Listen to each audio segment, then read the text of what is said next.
The telegram that summoned Hercule Poirot to Somerville House arrived on a grey November morning, bearing news of the most peculiar sort. "Come at once," it read in the cramped handwriting of Inspector Japp. "Death in locked room. House where nobody sleeps. Your methods required urgently." Poirot set down his morning tisane with characteristic precision and adjusted his moustache thoughtfully. The phrase, "house where nobody sleeps," intrigued him considerably. In his experience, sleeplessness often preceded the most fascinating crimes, for it was in the small hours that human nature revealed its truest and sometimes darkest inclinations. The journey to the Yorkshire moors took 3 hours by motor car, and Poirot spent the time arranging his thoughts with methodical care. Somerville House, according to Japp's brief telephone explanation, had earned its curious reputation over the past year. Guests complained of strange sounds, inexplicable disturbances, and an atmosphere that seemed to actively resist repose. The local servants whispered of a curse, though Poirot placed little faith in supernatural explanations when human psychology provided such rich alternatives. The house itself proved to be a sprawling Georgian manor, its windows staring blankly across the windswept moors. Inspector Japp met him at the entrance, his weathered face bearing the expression of a man confronted with the impossible. "Poirot, thank goodness you've come. This business has me completely baffled." Japp led him through a grand foyer, adorned with portraits of stern-faced ancestors. "The victim is Sir Geoffrey Somerville, found dead in his private study at dawn. Door locked from inside, windows 40 feet above ground with no external access, chimney too narrow for human passage." "And the circumstances of his death, mon ami?" "That's what makes it so peculiar. Sir Geoffrey suffered from chronic insomnia, hadn't slept properly in months, according to his physician, yet he was found seated peacefully at his desk, apparently having died in his sleep. The contradiction is maddening." As they ascended the oak staircase, Poirot's keen eyes catalogued every detail. The house bore signs of recent occupancy by multiple guests, yet an underlying tension seemed to permeate the very walls. "Tell me of those present last evening." Japp consulted his notebook. Sir Geoffrey was hosting what he called a reconciliation dinner. Present were his estranged son, Mr. David Somerville, recently returned from abroad; his business partner, Mr. Harold Whitmore; his personal physician, Dr. Margaret Ashford; his secretary, Miss Helen Crawford; and his housekeeper, Mrs. Pemberton, who discovered the body. "A gathering of those with intimate knowledge of his affairs," Poirot observed, "and each, no doubt, with their own reasons for attending this dinner of reconciliation." They paused outside a heavy oak door. "The study," Japp announced, "exactly as we found it." Poirot entered with the careful steps of a man who understood that every detail might prove significant. Sir Geoffrey Somerville sat slumped in his leather chair, his head resting peacefully against the high back. On the desk before him lay an open letter, its contents visible, and beside it, a small crystal glass containing traces of what appeared to be brandy. "The letter?" Poirot inquired, producing his pince-nez. "A confession of sorts. Sir Geoffrey admits to certain financial irregularities that would have ruined his business partner. He expresses remorse and suggests this might be his final act of contrition." Poirot studied the scene with the intensity of a jeweler examining a precious stone. The locked door, the peaceful death, the convenient confession, each element was almost too perfectly arranged. Most interesting, and the household's account of the evening. Dinner proceeded normally until approximately 10 o'clock, when Sir Geoffrey excused himself, claiming exhaustion. The guests retired to their rooms shortly after. Mrs. Pemberton heard nothing unusual during the night, though she admits she rarely sleeps soundly in this house. Ah, yes, the house where nobody sleeps. Poirot's eyes glittered with the light of intellectual curiosity. "Tell me, Inspector, in your experience, do guilty men who plan their own demise typically ensure their doors are locked from within?" Well, naturally, to prevent interruption, or, Poirot interrupted gently, to create the illusion of suicide when the truth is far more complex. He turned from the desk, his mind already beginning to weave the threads of possibility into a coherent pattern. I think, mon ami, we must speak with each member of this household most carefully. For in the house where nobody sleeps, someone has been very much awake indeed, and very busy with matters of life and death. The little grey cells of Hercule Poirot had begun their methodical work, and he sensed that before this case reached its conclusion, the true meaning of sleeplessness at Somerville House would be revealed in all its deadly ingenuity. Poirot's examination of the study proceeded with methodical precision, each detail catalogued with the care of a jeweler assessing precious stones. The key protruded from the inner side of the lock, its brass surface bearing the scratches of forced entry where Japp's constable had applied his shoulder to the stubborn door. No possibility of manipulation from without, Poirot murmured, running his finger along the doorframe. And yet, he moved to the tall windows, testing the painted catches with gentle pressure. The metal had indeed rusted into immobility, and the glass bore the accumulated grime of months without cleaning. Below, the ground fell away in a sheer drop that would challenge even the most accomplished climber. 40 feet, you said, mon ami, and no ladder marks in the soft earth below. Returning to the desk, Poirot studied the confession letter with renewed attention. The handwriting was undoubtedly Sir Geoffrey's, the characteristic forward slant, the precise formation of letters that spoke of a man accustomed to authority. Yet something in the phrasing troubled him. I have wronged you, Harold. I cannot face the scandal. The words carried a theatrical quality that seemed at odds with the methodical businessman described by all who knew him. Inspector, Poirot said, lifting the crystal glass to the light, this brandy. When did Sir Geoffrey typically indulge? According to the household, he was abstemious. Dr. Ashford had forbidden alcohol with his medication. Precisely. Poirot set the glass down with deliberate care. A man who follows medical advice religiously suddenly chooses his final night to rebel. Most curious. He detected beneath the brandy's familiar warmth a faint herbal note. Not poison, but something deliberately added. Come, let us meet those who shared Sir Geoffrey's final evening. The drawing-room contained an assembly that might have stepped from the pages of a society magazine were it not for the palpable tension that charged the very air. Mrs. Pemberton, the housekeeper, sat rigidly upright, her weathered hands clutching a handkerchief. Miss Helen Crawford, the secretary, maintained the composed efficiency of one accustomed to managing crises. Mr. Harold Whitmore dominated the space near the fireplace, his substantial frame radiating nervous energy. Dr. Margaret Ashford observed the proceedings with clinical detachment, while David Somerville stood apart, his restless manner suggesting a man uncomfortable in his childhood home.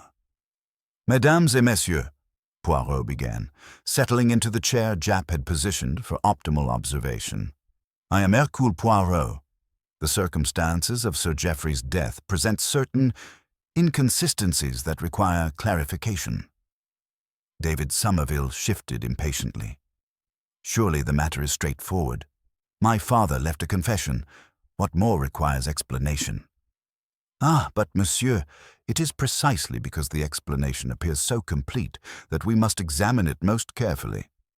Poirot's fingers formed their characteristic pyramid. Tell me, Dr. Ashford, as Sir Geoffrey's physician, did his condition last night suggest a man prepared for death? The doctor's intelligent eyes met his steadily. Sir Geoffrey suffered from severe insomnia, accompanied by increasing anxiety. However, his physical health remained sound. The idea of suicide— She paused delicately. It was not inconsistent with his mental state, though I would have expected warning signs. Harold Whitmore cleared his throat. His face flushed. Geoffrey had been under tremendous strain. The business difficulties mentioned in his letter, they were more serious than he initially admitted. Yet you, as his partner, were unaware of these irregularities. Geoffrey handled the more delicate aspects of our affairs personally. Whitmore's gaze flickered away. I trusted his judgment implicitly. Miss Crawford spoke with professional precision. Sir Geoffrey had been working late into the evenings, reviewing old files, making private correspondence. He seemed particularly concerned about matters he described as settling accounts. "And you, Monsieur David?" Poirot turned to the son. "You returned from India at your father's urgent summons. What was the nature of this urgency?" He claimed there were family matters requiring immediate discussion. "We never had that conversation." David's voice carried old bitterness. "My father was a man who hoarded his secrets until they became weapons." Mrs. Pemberton dabbed her eyes. Sir Geoffrey had been most agitated recently, muttering about making amends, about time running short. This house, it affects people strangely. The sleeplessness, the strange sounds at night. "Ah, yes." Poirot's eyes glittered with interest. "The house where nobody sleeps. Tell me, madame, did you hear Sir Geoffrey's study clock strike during the night?" "It struck 2, I'm certain. Slow and mournful, like it always does in that room. Most illuminating." Poirot rose gracefully. "I shall require private conversations with each of you, for in this house of secrets and sleepless nights, someone has been remarkably active while others tossed and turned. The truth, mes amis, lies not in what appears obvious, but in what has been so carefully concealed." The little grey cells had begun their inexorable work, and Poirot sensed that the house's reputation for preventing sleep would prove far more significant than anyone yet realized. Poirot arranged for his interviews to be conducted in the morning room, a space that offered both the psychological advantage of neutral territory and sufficient privacy for candid conversation. He had positioned Inspector Japp discreetly in the adjoining library, close enough to observe but sufficiently removed to encourage natural dialogue. The Belgian detective understood that truth emerged most readily when suspects felt they were speaking confidentially to a sympathetic ear. Mrs. Pemberton entered first, her starched uniform rustling with nervous energy. She had discovered Sir Geoffrey's body at precisely 7 o'clock during her morning rounds. She explained, her voice trembling slightly as she recounted the moment. "The study door was locked, Monsieur Poirot. I knocked and called, but there was no answer. It was Mr. Whitmore who suggested we force the door." She twisted her handkerchief into a rope-like coil. Sir Geoffrey had been so troubled these past weeks, pacing the corridors at all hours, muttering about debts that needed paying. "Debts of money, madame, or perhaps debts of conscience?" "Both, I suspect." He would stand before his late wife's portrait in the study, speaking to it as if she could hear. "Forgive me, Margaret," he would say. "I've made such a mess of things." Poirot's eyebrows rose slightly. His wife shared a name with the good Dr. Ashford? Dr. Ashford was named for her, actually. Lady Margaret was her godmother, helped fund her medical education. Sir Geoffrey took a particular interest in her career after his wife's death. "And the clock that struck at 2 o'clock. You're certain it was from the study?" Mrs. Pemberton nodded vigorously. "That old clock has such a distinctive chime, deep and resonant. It carries through the house, especially at night when everything is quiet. Many's the time it's woken me." Miss Crawford replaced the housekeeper, entering with the composed efficiency of one accustomed to managing crises. As Sir Geoffrey's secretary for 3 years, she had intimate knowledge of his habits and temperament. "The confession letter," Poirot inquired delicately, "was it consistent with Sir Geoffrey's usual correspondence style?" "The handwriting was certainly his," she replied, though her professional composure wavered slightly. "But the phrasing seemed more emotional than his usual writing. Sir Geoffrey was precise, almost legalistic in his language. He used violet ink for personal letters and black for business. He was quite particular about such details." "And his mental state recently?" "Increasingly secretive. He had been drafting letters to India, to his son, but never sent them. He would write late into the evening, then destroy his work the next morning." Miss Crawford's reserve cracked slightly. I found it curious that a man so methodical would suddenly become so theatrical in his final communication. Dr. Margaret Ashford entered with the quiet confidence of one accustomed to life-and-death decisions. Her connection to the family ran deeper than professional obligation, as Poirot had suspected. Sir Geoffrey was suffering from severe anxiety-induced insomnia, she explained. I had prescribed half a tablet of veronal and strictly forbidden alcohol. The combination could prove dangerous, potentially fatal. Yet we find brandy at his elbow. Precisely what troubles me. Geoffrey feared sleep because of recurring nightmares about his late wife. My godmother. For him to die peacefully suggests either a dramatic psychological breakthrough or, she paused meaningfully, or external intervention. The possibility cannot be dismissed. I saw Mr. Whitmore in the corridor near midnight, appearing quite agitated. Harold Whitmore proved nervous and defensive, his substantial frame radiating anxiety. Geoffrey had become secretive about certain accounts. When I pressed him, he claimed he was protecting me from compromising knowledge. His face flushed deeper. The dinner was his attempt to explain everything. I never imagined it would be his final explanation. David Somerville entered last, his resentment toward his father competing with genuine grief. He summoned me from India with promises of reconciliation, then spent the evening discussing business. I walked the corridors around 1 o'clock. Old habits from childhood, I suppose. I saw Miss Crawford leaving the library with a ledger, and I stood outside the study door, listening. There was nothing. As the interviews concluded, Poirot synthesized the emerging pattern. Each person had revealed fragments while concealing others, creating a complex mosaic of deception. The house where nobody slept had indeed harbored wakeful minds, but the precise nature of their midnight activities remained tantalizingly obscured. The little gray cells worked methodically, noting the contradictions that would soon demand resolution.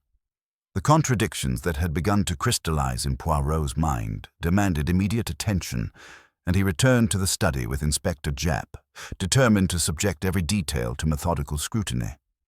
The afternoon light cast long shadows across the room where Sir Geoffrey had met his end, and Poirot moved with the deliberate precision of a jeweler examining a suspect stone. Consider first, mon ami, this clock that has told us such an interesting story, Poirot began, approaching the ornate timepiece that dominated the mantelpiece. He consulted his own watch with characteristic care. It runs precisely 7 minutes slow. If Mrs. Pemberton heard it strike 2 o'clock, the actual time would have been 7 minutes past the hour. Japp frowned.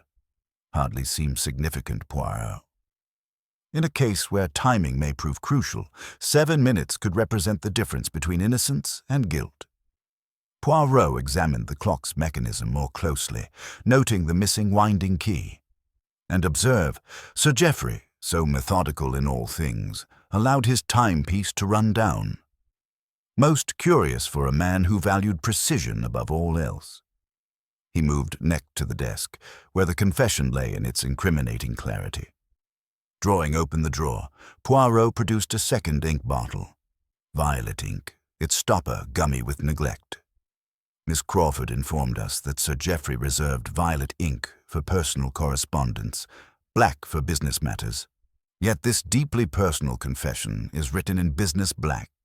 A small inconsistency, perhaps, but one that speaks volumes about the circumstances of its creation. Before Japp could respond, a constable appeared with items recovered from Harold Whitmore's room. Share certificates, financial calculations, and most significantly, a brown glass vial labeled in neat handwriting as sleeping drops. Chloral hydrate, I suspect, Poirot observed after examining the vial carefully. Combined with veronal and alcohol, it would indeed ensure the eternal sleep, but observe how conveniently these items present themselves for our discovery. Miss Crawford entered at that moment, carrying a tea tray with her customary efficiency. I thought you might require refreshment, Monsieur Poirot. The household remains quite unsettled. Most thoughtful, mademoiselle. Tell me, you would be familiar with Sir Geoffrey's evening routine? Completely. He would review correspondence until 11, then spend 30 minutes speaking to his late wife's photograph about the day's concerns. By midnight, he typically attempted sleep, though success was rare. Her professional composure flickered slightly. Last evening, after retrieving the quarterly ledger from the library at Mr. Whitmore's earlier request, I retired immediately to my room. And the confession letter, does its style accord with Sir Geoffrey's usual correspondence? Miss Crawford's discretion warred visibly with her distress. The handwriting is certainly his, but the phrasing seemed unusually theatrical. Sir Geoffrey would never have written, "I cannot face the scandal."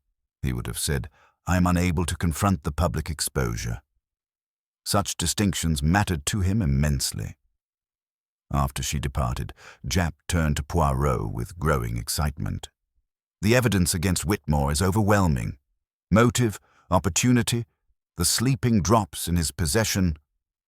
Evidence that presents itself too conveniently, mon ami," Poirot interrupted gently. "Consider the theatrical nature of this crime scene. A confession that neatly implicates the business partner while absolving the deceased of moral responsibility. Financial documents discovered precisely where they would cause maximum damage. A locked room that proclaims solitude while quietly suggesting company. But how else do you explain the locked door? The windows are 40 feet above ground with no external access." Poirot's eyes glittered with the light of intellectual challenge. "That, Inspector, is indeed the question upon which this entire edifice of deception rests. For in a house where nobody sleeps, someone has been remarkably active, not merely to commit murder, but to construct a facade so convincing that it momentarily deceives even experienced investigators." He moved to the window, gazing out at the moorland landscape. "We are dealing with a mind that understands not only the mechanics of murder, but the psychology of investigation. Someone who knows precisely how evidence will be interpreted, how suspicion will fall, how the obvious solution will satisfy those eager for quick resolution. Then you believe Whitmore is innocent?" "I believe, mon ami, that Mr. Whitmore has been cast in a role he did not choose to play. The true author of this drama remains hidden, conducting a symphony of misdirection from the shadows." Poirot turned from the window, his expression grave. "But the little grey cells, they do not rest. Tonight, in this house where nobody sleeps, we too shall remain wakeful, for the truth, like a nocturnal creature, often reveals itself only in the darkest hours." The Belgian detective sensed that the most crucial revelations lay ahead, waiting to emerge from the carefully constructed web of deception that surrounded Sir Geoffrey's death. The morning brought what Inspector Japp considered decisive developments in the case against Harold Whitmore. Fresh evidence had emerged during the night's search of personal effects. A collection of threatening letters discovered in Whitmore's private desk, written in his distinctive, forceful hand and addressed to Sir Geoffrey. The letters detailed financial ruin, personal betrayal, and barely contained rage at what the writer perceived as deliberate sabotage of their business partnership. "The case is complete, Poirot," Japp declared with satisfaction, spreading the incriminating documents across the breakfast table while the household gathered in tense silence. "Motive, means, opportunity. And now these letters proving premeditation. Whitmore was facing utter destitution because of Sir Geoffrey's financial manipulations. When his pleas were ignored, he took matters into his own hands. Harold Whitmore sat rigidly in his chair, his face ashen as he stared at his own correspondence laid bare before the assembled company. I wrote those letters in anger, yes, but I never... Geoffrey was my oldest friend. Despite everything, I could never have harmed him." Dr. Ashford examined the chloral hydrate vial with professional interest. Combined with the veronal I had prescribed and the brandy found in his study, this would certainly have induced the peaceful death we observed. The victim would have simply slipped into unconsciousness. "And the locked door presents no insurmountable obstacle," Japp continued, warming to his theory. The key could have been manipulated from outside using wire or string, then the door pulled shut. It's an old technique, but effective for creating the illusion of suicide. Poirot had remained silent throughout this exposition, his keen eyes moving from face to face, cataloguing reactions with the precision of a jeweler examining precious stones. Miss Crawford's professional composure had cracked slightly, revealing genuine distress beneath her efficient exterior. David Somerville leaned forward with uncomfortable intensity, as if eager to see blame definitively assigned. Mrs. Pemberton twisted her handkerchief with increasing agitation. "Inspector," the housekeeper suddenly interjected, her voice trembling with suppressed emotion, "there is something more I must tell you. Last evening, just before the study clock struck what I thought was 2 o'clock, I heard voices from Sir Geoffrey's study. Not one voice, but 2. A conversation, not a soliloquy." The revelation fell like a thunderbolt into the charged atmosphere. Japp leaned forward sharply. "2 voices. You're certain? Why didn't you mention this earlier? I thought perhaps the sleeplessness was affecting my judgment, that I might have been mistaken. But now, with all this evidence—" She wrung her hands anxiously. "Sir Geoffrey was not alone when he died. Someone was with him in that locked room." The assembled company exchanged glances, heavy with implication. Whitmore's face registered a mixture of hope and bewilderment, while the others displayed varying degrees of calculation and concern. Poirot rose gracefully, his expression thoughtful. "Most illuminating, Madame Pemberton. This testimony, combined with the physical evidence, presents us with a fascinating psychological puzzle." He moved to the window, gazing out at the grey Yorkshire landscape. "Consider, mes amis, the theatrical perfection of this crime scene. A confession that conveniently exonerates the deceased while implicating his business partner. Financial documents discovered precisely where they would cause maximum damage. Threatening letters that establish motive with almost literary clarity." "But surely the evidence speaks for itself," Dr. Ashford protested. "But that is precisely what troubles the little grey cells," Poirot replied, turning back to face the group. "Evidence that speaks too clearly, that points too obviously in one direction, often conceals rather than reveals the truth.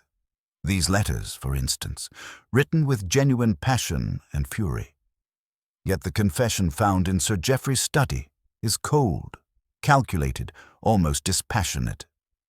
Would a man capable of such emotional correspondence then craft such a clinical suicide note for his victim?" He paused, allowing his words to settle. "And consider the psychology of our supposed murderer. Mr. Whitmore admits to writing angry letters, but vehemently denies the killing. His despair appears to be that of a man caught in a web not of his own weaving, rather than the guilt of a murderer confronting his crime." Japp frowned. "What are you suggesting, Poirot?" "I'm suggesting, mon ami, that we postpone Mr. Whitmore's arrest. The case is far from resolved."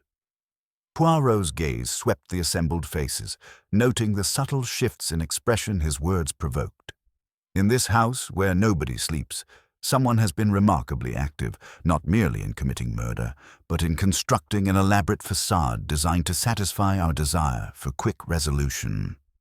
Tonight, we shall conduct an experiment to determine who among us has been playing the role of puppet master in this carefully orchestrated drama. The little grey cells had begun to perceive the true architecture of deception, and Poirot sensed that the psychological game was about to begin in earnest. That evening, Poirot orchestrated what he termed his psychological experiment with the meticulous precision that characterized all his methods. He had spent the afternoon conducting subtle inquiries, each question designed to probe beneath the carefully maintained facades of the household members. To Miss Crawford, he inquired about Sir Geoffrey's writing habits with seemingly innocent curiosity. "Tell me, mademoiselle, when Sir Geoffrey composed personal letters, did he maintain the same methodical approach as with business correspondence?" Her response, delivered with professional composure, nevertheless betrayed a slight hesitation. Sir Geoffrey was particular about his writing implements, Monsieur Poirot. Violet, ink for personal matters, black for business. He never deviated from this practice. With Dr. Ashford, Poirot's approach was more clinical. The combination of chloral hydrate with veronal, would such a mixture guarantee unconsciousness before death? Certainly, she replied, her medical training evident in her precise explanation. The victim would slip into a deep sleep, then simply not wake. It would appear entirely peaceful. To David Somerville, Poirot posed questions about the house's architecture, particularly the servant passages and forgotten corners that old houses often concealed. The walls, they have ears, do they not? In houses of this age, sound travels in mysterious ways. David's discomfort was palpable. My father modernized extensively, but yes, there were always odd acoustics, voices carrying from unexpected places, sounds that seemed to come from within the walls themselves. As evening approached, Poirot announced his intention to spend the night recreating the conditions of Sir Geoffrey's final hours. We shall observe not merely what occurred, but how the human mind responds when confronted with the scene of its greatest triumph, or its most terrible deed. Dinner proved to be a masterpiece of psychological theatre. Poirot, seated where he could observe every face, spoke with deceptive casualness about the nature of locked-room mysteries. The fascination, mes amis, lies not in the physical impossibility, but in the psychology of the perpetrator. Such crimes require not merely cunning, but an intimate understanding of how investigators think, how evidence will be interpreted. He paused to sample the wine, his keen eyes noting the subtle reactions his words provoked. Miss Crawford's hand trembled almost imperceptibly as she reached for her glass. Dr. Ashford maintained her composure, but Poirot detected a tightening around her intelligent eyes. David Somerville's earlier restlessness had given way to an almost predatory stillness. "Consider the matter of time," Poirot continued, his voice barely above a whisper. "Mrs. Pemberton heard the study clock strike 2, yet we know it runs 7 minutes slow. If someone wished to establish a particular time in the memory of witnesses, they would need to account for such discrepancies, would they not?" The silence that followed was pregnant with unspoken thoughts. Poirot allowed it to stretch, watching as the psychological pressure began to work upon guilty consciences. After dinner, he positioned himself in the corridor outside Sir Geoffrey's study, with Inspector Japp discreetly stationed in the library.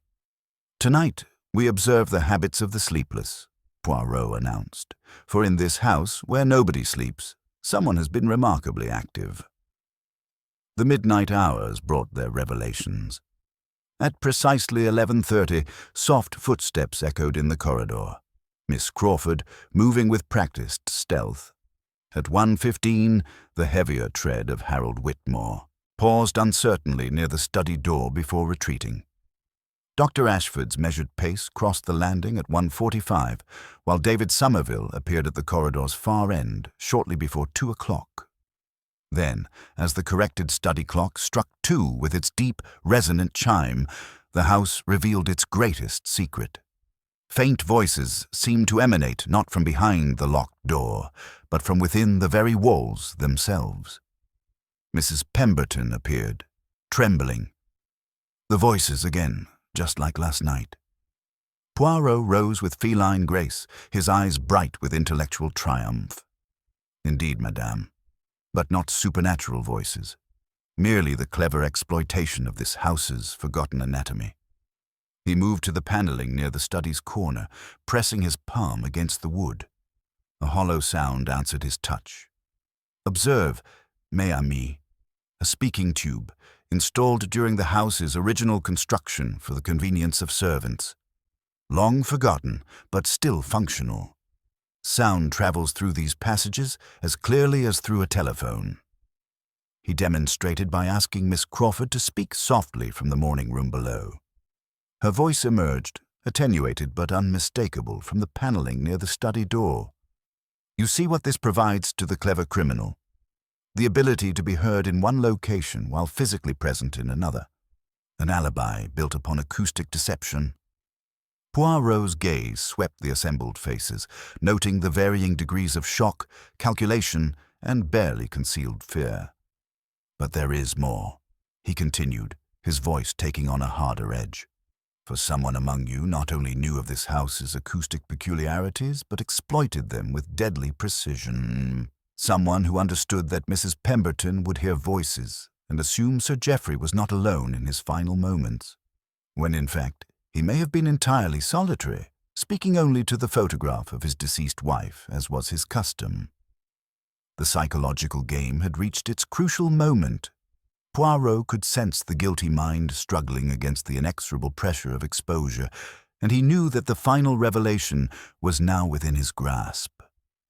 The demonstration of the speaking tube's existence had achieved precisely the effect Poirot intended. The guilty mind, confronted with the unraveling of its carefully constructed deception, began to make the subtle errors that would ultimately prove its undoing. As the household dispersed to their rooms with obvious reluctance, Poirot positioned himself strategically in the corridor, knowing that desperation would soon drive someone to attempt corrective action. "The speaking tube explains the voices Mrs. Pemberton heard," he murmured to Inspector Japp. "But it raises a far more intriguing question. How was this acoustic peculiarity exploited to create the illusion of conversation in a room where Sir Geoffrey may already have been dead?" The answer came sooner than expected. At precisely 2:15 by Poirot's watch, accounting for the study clock's deliberate tardiness, soft footsteps echoed in the corridor. Miss Crawford appeared, moving with practiced stealth toward the morning room. Poirot and Japp followed at a discreet distance, observing as she positioned herself near the speaking tube's receiving end, and began to whisper urgently into the opening. "Please, Geoffrey, you must reconsider. The scandal will destroy us all." Her voice, though barely audible in the morning room, would carry clearly through the tube system to anyone positioned near the study. She paused, as if listening to a response, then continued her one-sided performance. "I understand your position, but surely there must be another way." Poirot stepped into the room with quiet authority. "Most illuminating, mademoiselle. You recreate for us the performance that convinced Mrs. Pemberton she heard conversation from the locked study. But tell me, at what time did you originally conduct this charade?" Miss Crawford's composure shattered completely. Her professional mask fell away, revealing the desperate calculation beneath. "I don't know what you mean. I was merely testing your theory about the speaking tube." "Ah, but your performance reveals far more than you intended." Poirot's voice carried the gentle inexorability of water wearing away stone.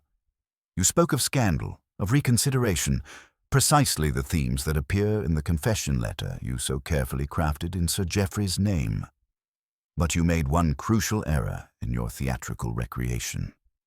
He moved to the tube opening, his keen eyes noting the faint residue of recent use.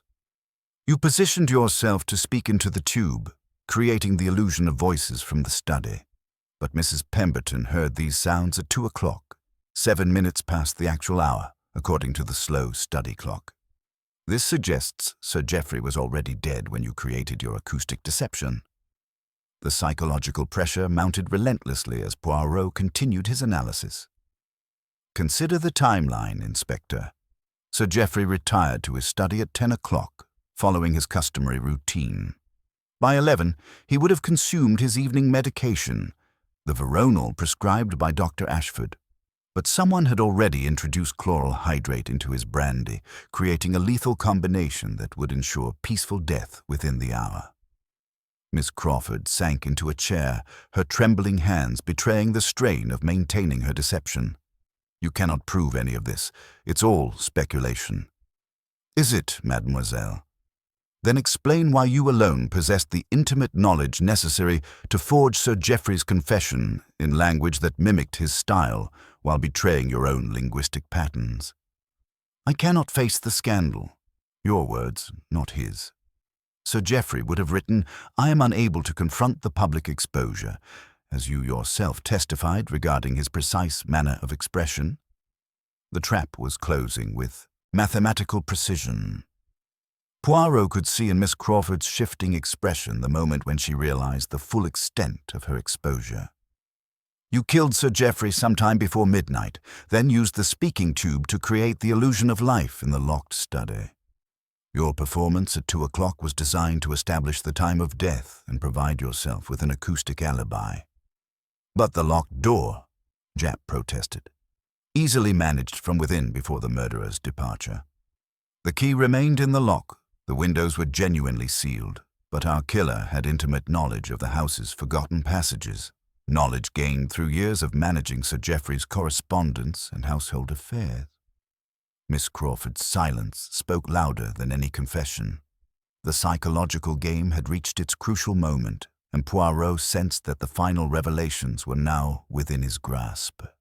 The house where nobody slept had indeed harbored a wakeful mind, but one driven by motives far more complex than simple financial gain or personal revenge. The little grey cells had unraveled the acoustic deception, and now only the complete truth remained to be extracted from the carefully constructed web of lies. The psychological pressure had reached its crescendo, and Miss Crawford's carefully maintained composure finally began to fracture under the weight of Poirot's inexorable logic. She sank into the nearest chair, her hands trembling as she struggled to maintain some vestige of her professional dignity.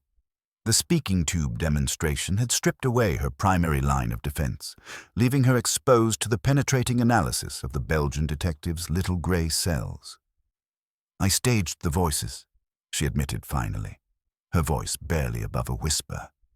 "But not during the murder itself. Afterward, when I realized how the death would appear. Sir Geoffrey had been found too peacefully, too conveniently. I feared the authorities would investigate more thoroughly, would discover—" She paused, her composure wavering dangerously. "Would discover what, mademoiselle?" Poirot's tone remained gentle, but his eyes held the relentless quality of a surgeon's blade. "What secrets did you fear would emerge from a thorough investigation of Sir Geoffrey's affairs?" Miss Crawford's silence stretched until Inspector Japp shifted impatiently, but Poirot raised a subtle hand, understanding that the psychological moment required patience. When she finally spoke, her words carried the hollow quality of complete defeat. There were irregularities in the household accounts.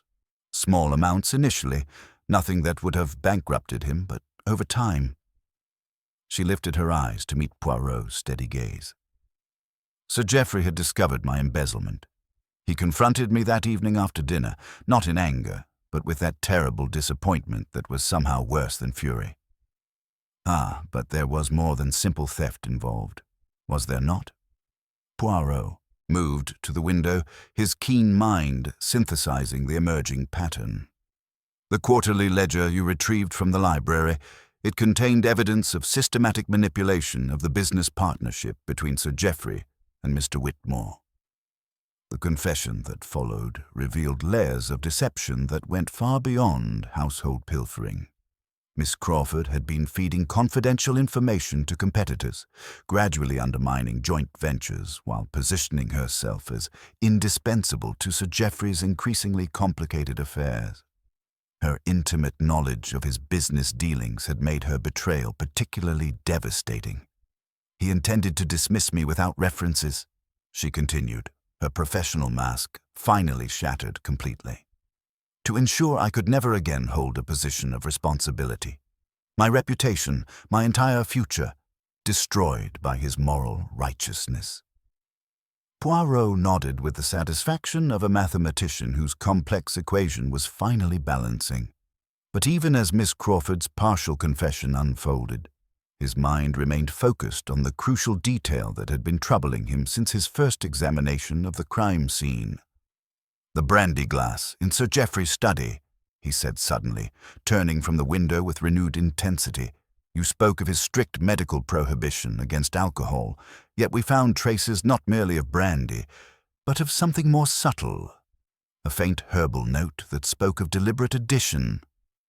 Miss Crawford's eyes widened with genuine surprise. "I don't understand what you mean." "Precisely, mademoiselle. You understand the mechanics of acoustic deception, the psychology of misdirection, even the art of forgery. But you do not understand the most intimate detail of Sir Geoffrey's private struggle with insomnia." Poirot's voice took on the quality of revelation. Someone with deeper knowledge of his personal torment exploited his desperate search for peaceful sleep. The herbal addition to the brandy represented more than simple poisoning. It was psychological manipulation of the cruelest sort. Someone had taken Sir Geoffrey's most vulnerable desire, his longing for respite from sleepless nights, and transformed it into the instrument of his destruction. The killer had not merely murdered him. They had offered him the very thing he craved most before taking his life. This herbal sedative, Poirot continued, his analysis becoming more pointed. It would have been comforting to Sir Geoffrey, perhaps even something he had requested in his desperation for rest. The murderer used his own remedy against him, ensuring that his death would appear as the peaceful sleep he had so long sought. Inspector Japp leaned forward with growing excitement.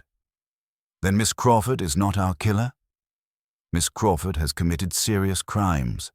Embezzlement, forgery, obstruction of justice through her acoustic deception. But the mind that conceived Sir Geoffrey's murder possesses a different quality entirely. A more intimate knowledge of his psychological vulnerabilities, a deeper understanding of his private anguish." As if summoned by Poirot's words, footsteps echoed in the corridor outside. Dr. Margaret Ashford appeared in the doorway, her medical bag in hand and her intelligent eyes taking in the scene with clinical assessment. "I heard raised voices," she said with professional concern. "Is someone requiring medical attention?"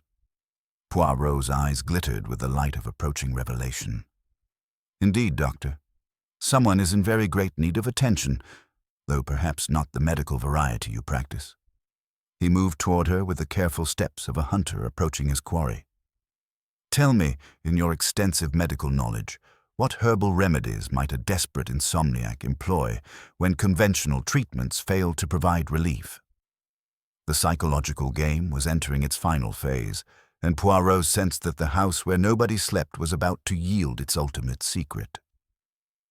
Dr. Margaret Ashford's entrance carried with it an almost palpable tension that seemed to charge the very air of the morning room.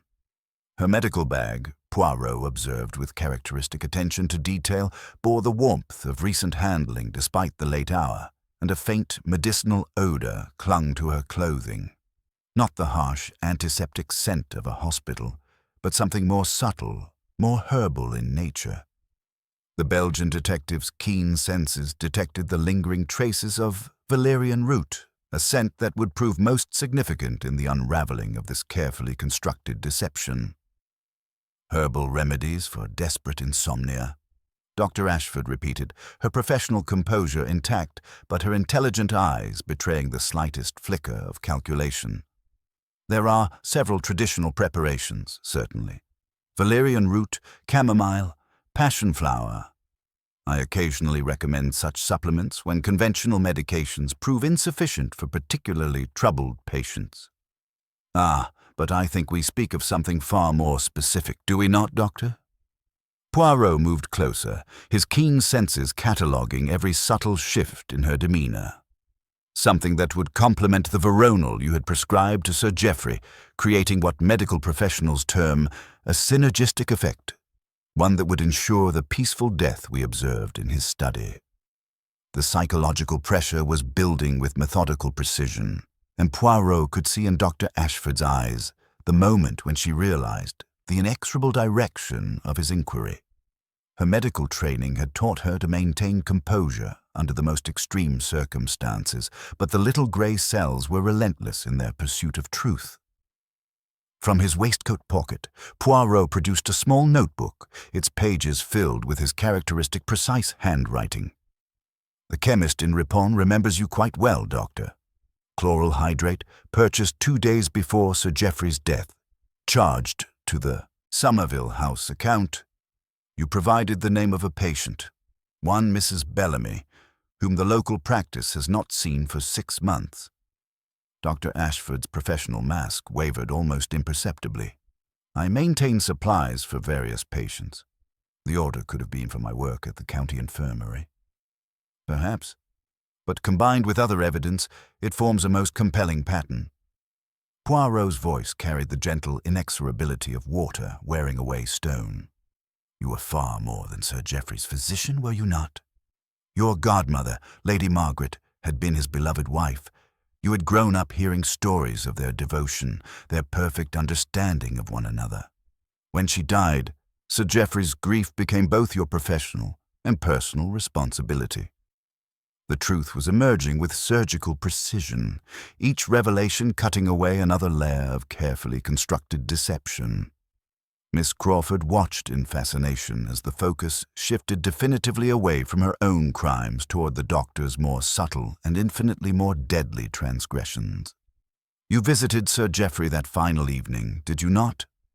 Not in response to any medical emergency, but because you knew of his desperate state following multiple revelations. Miss Crawford's embezzlement, the business irregularities that threatened his partnership with Mr. Whitmore, the realization that his son's return from India would bring only further disappointment and family discord. Dr. Ashford's composure was cracking under the relentless analysis, her medical authority dissolving like sugar in rain. Sir Geoffrey was indeed severely distressed when I arrived. He spoke of feeling trapped by circumstances entirely beyond his control, of longing for the peace that had eluded him since Margaret's death. And you, in what you convinced yourself was compassion, offered him that peace. Not through conventional medical treatment, but through something far more permanent, more final. The herbal addition to his brandy was not crude poison, Inspector. It was kindness perverted into murder. A gentle enhancement to his prescribed medication that would ensure he slipped peacefully into the eternal sleep he so desperately craved. The psychological revelation struck with devastating clarity. Dr. Ashford had not murdered Sir Geoffrey in anger or greed, but in a profoundly misguided act of mercy that she had somehow convinced herself represented compassionate intervention. Her extensive medical knowledge had provided the means, while her emotional connection to the family through Lady Margaret had supplied the twisted moral justification. You stayed with him as the medication took its inexorable effect, listening to his final words about Margaret, about his regrets and failures, about his longing for rest. When he became unconscious, you arranged the scene with meticulous care, ensuring the door would be locked from within, positioning the brandy glass precisely, even composing the confession letter that would redirect suspicion toward Mr. Whitmore while preserving Sir Geoffrey's reputation. Dr. Ashford sank into the nearest chair, her medical bag sliding from nerveless fingers. He was suffering so terribly, Monsieur Poirot. The insomnia, the crushing guilt, the overwhelming sense of failure. I truly believed I was ending his pain, giving him the peace he begged for night after night. But that decision, Doctor, was never yours to make, Poirot replied with infinite gentleness. The little grey cells, they recognized no distinction between murder committed from greed and murder committed from misguided mercy. Both robbed the victim of choice, of hope, of the possibility that tomorrow might bring resolution to even the most desperate circumstances. The house where nobody slept was finally preparing to yield its ultimate secret. Not the dramatic violence of passion, but the quiet, terrible arrogance of mercy imposed without consent. The drawing room at Somerville House had transformed into a theatre of revelation, with Poirot commanding the stage before an audience whose collective guilt and innocence would soon be definitively sorted. Inspector Japp positioned himself strategically near the door, understanding that the Belgian detective's methodical approach would require both time and careful observation of every reaction. The morning light streaming through the tall windows seemed to illuminate not just the assembled faces, but the very secrets that had festered in this house where nobody slept. Poirot began with his characteristic precision, his keen eyes moving from face to face as he addressed each suspect in turn. "We shall proceed systematically, mes amis. For in this house of deception, only methodical analysis can separate truth from elaborate fiction. He turned first to Harold Whitmore, whose substantial frame seemed diminished by the weight of suspicion. "Monsieur Whitmore, the evidence against you appeared overwhelming, threatening letters written in genuine fury, financial motive of the most compelling sort, and convenient access to the means of murder. Yet the little grey cells, they detect a fundamental inconsistency. Your correspondence reveals a man of passionate emotion, capable of anger, but incapable of the cold calculation required for this crime. The confession found in Sir Geoffrey's study, though bearing his handwriting, lacks the emotional authenticity of your own letters. It was too perfectly crafted, too clinical in its remorse." Whitmore's face registered a mixture of hope and bewilderment. "Then you believe me innocent of murder?" "Of murder, yes. Of financial impropriety and grave anger, certainly not. But the mind that conceived this elaborate deception possesses a different quality entirely, one that understands not merely the mechanics of killing, but the psychology of investigation itself." Poirot's attention shifted to the secretary, whose professional composure had long since cracked under the psychological pressure. "Mademoiselle Crawford, your crimes were serious but distinct from murder. The acoustic deception using the speaking tube, the forged confession letter, the manipulation of evidence, these were the desperate acts of a woman protecting her own secrets, not those of a killer covering her tracks." Miss Crawford's voice was barely audible. "I found him already dead when I entered through the old servants' passage. I panicked, thinking my embezzlement would be discovered during the investigation. The confession letter, the evidence against Mr. Whitmore. I thought if the case appeared solved quickly." "Precisely. You discovered a death and draped it in deception, but you did not create that death. Your guilt blinded you to the greater crime you are helping to conceal." Moving to the corner of the study, Poirot pressed his palm against the paneling where his previous investigation had detected the hollow sound. With practiced ease, he located the concealed catch, and a narrow panel swung inward to reveal a dusty passage. "Behold, the solution to our impossible locked room, this forgotten servant's stairway, once used for discreet access to the upper floors, provided our murderer with the perfect means of exit while leaving the door locked from within." Mrs. Pemberton gasped in recognition. "The old maid's passage to the linen closet. We sealed it after the war. I'd nearly forgotten it existed." "Forgotten by most, but not by someone with intimate knowledge of this house's architectural secrets," Poirot observed meaningfully. Returning to the center of the room, Poirot lifted the crystal brandy glass that had been found beside Sir Geoffrey's body. This glass contained more than brandy, mes amis. Chemical analysis revealed traces of chloral hydrate, a powerful sedative that, when combined with the veronal Sir Geoffrey was already taking for his insomnia, would create a synergistic effect guaranteeing peaceful but permanent sleep. His gaze settled upon Dr. Margaret Ashford with the intensity of a surgeon's blade. Only someone with extensive medical knowledge could have calculated such a precise combination. Only someone who understood Sir Geoffrey's desperate struggle with sleeplessness could have exploited his most profound vulnerability. And only someone with legitimate access to controlled substances could have obtained chloral hydrate without raising suspicion. Dr. Ashford's composure finally began to crack under the weight of Poirot's relentless analysis. "You purchased the chloral hydrate from the chemist in Ripple under false pretenses, charging it to the Somerville House account, but claiming it was for a patient who had not been seen for months. You came to Sir Geoffrey that final evening, not as his physician, but as the instrument of what you convinced yourself was mercy." The doctor's professional mask dissolved completely. "He was suffering so terribly, Monsieur Poirot. The insomnia, the crushing guilt over the business failures, the overwhelming sense that his life had become nothing but disappointment and scandal.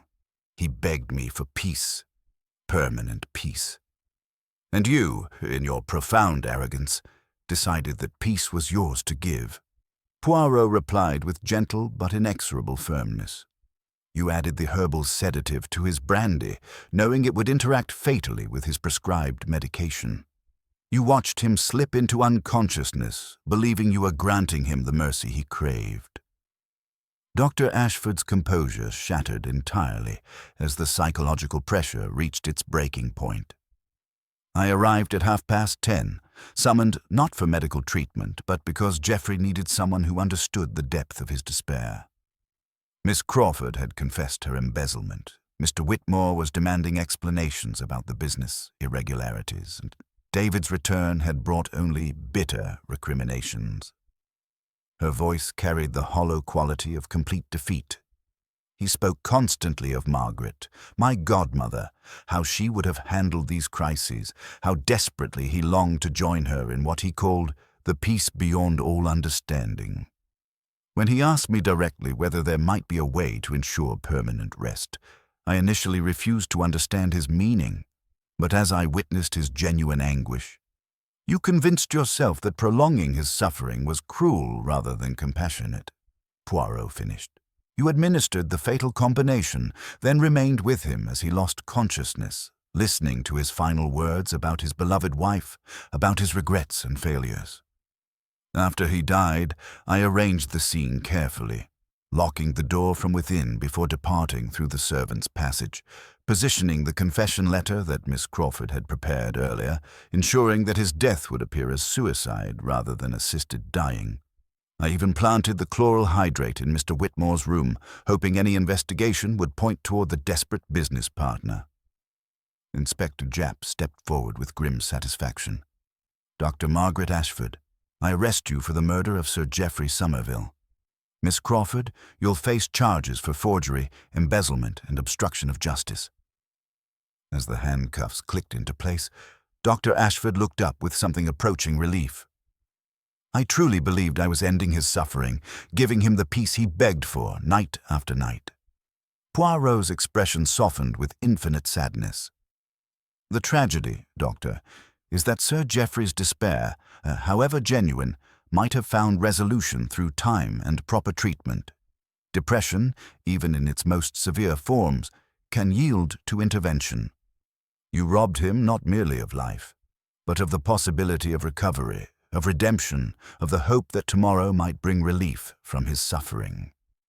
As the authorities led the guilty parties away, Poirot stood alone in the study where the drama had begun. The morning light seemed different now, cleaner somehow, as if the house itself was beginning to breathe more easily. "The little grey cells," he murmured to Inspector Japp. "They recognized no distinction between murder committed from greed and murder committed from misguided mercy. Both robbed the victim of choice, of hope, of the fundamental right to determine one's own fate." He moved to close the hidden panel with deliberate care. "This house will sleep again, mon ami, but not because the voices cease. Houses keep what we give them. For a year, Somerville House echoed with the unrest of guilty consciences. It was not cursed by supernatural forces, but by the very human capacity for self-deception and moral arrogance." Stepping into the corridor, Poirot adjusted his moustache with characteristic precision. "I do not solve the impossible, Inspector. I merely arrange the truth so that it may be seen clearly. And now, perhaps, we all may sleep better than this house has slept for a very long time." The house where nobody slept had finally yielded its deadly secret, revealing that sometimes the greatest crimes spring not from hatred, but from love perverted into something unrecognizable and fatal. The arrests of Dr. Ashford and Miss Crawford left Somerville House wrapped in an unfamiliar quiet, as though the building itself was learning to breathe without the weight of guilty secrets.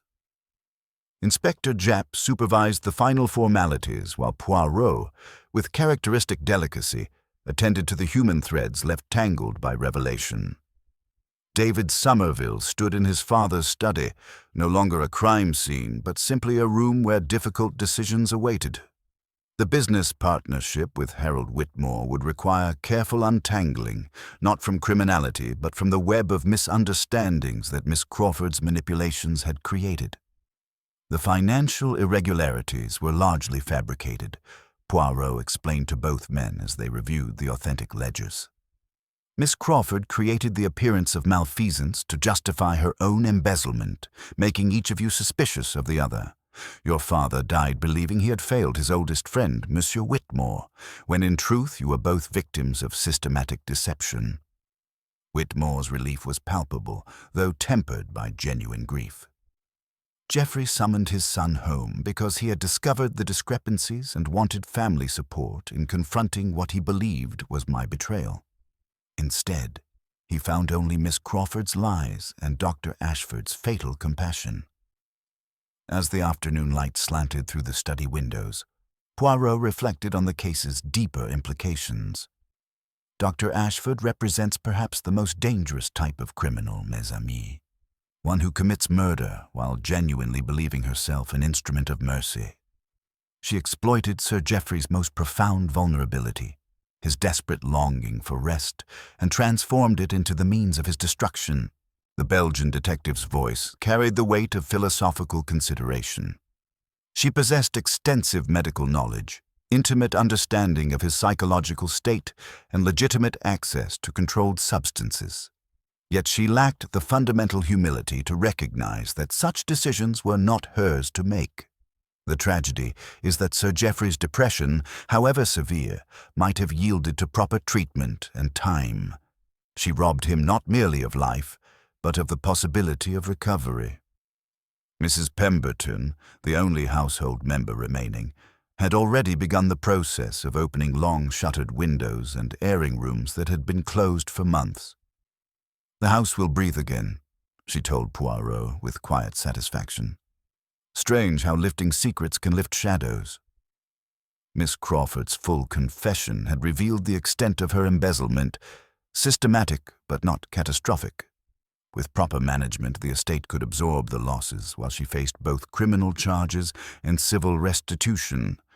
Her acoustic deception using the speaking tube had been ingenious, but ultimately self-defeating, creating false evidence that drew attention to inconsistencies she had hoped to conceal. As Poirot prepared for departure, he made one last examination of the study clock, now keeping proper time with its winding key restored to regular use. 7 minutes, he murmured to Inspector Japp. Such a small discrepancy, yet it revealed the careful planning behind both the murder and its concealment. Dr. Ashford thought in medical terms: dosages, timing, effects. Miss Crawford thought in dramatic terms: alibis, misdirection, plausible narratives. Together, they created a puzzle that appeared impossible until one understood the psychology driving each deception. The motor car waited in the forecourt as Poirot made his final observations.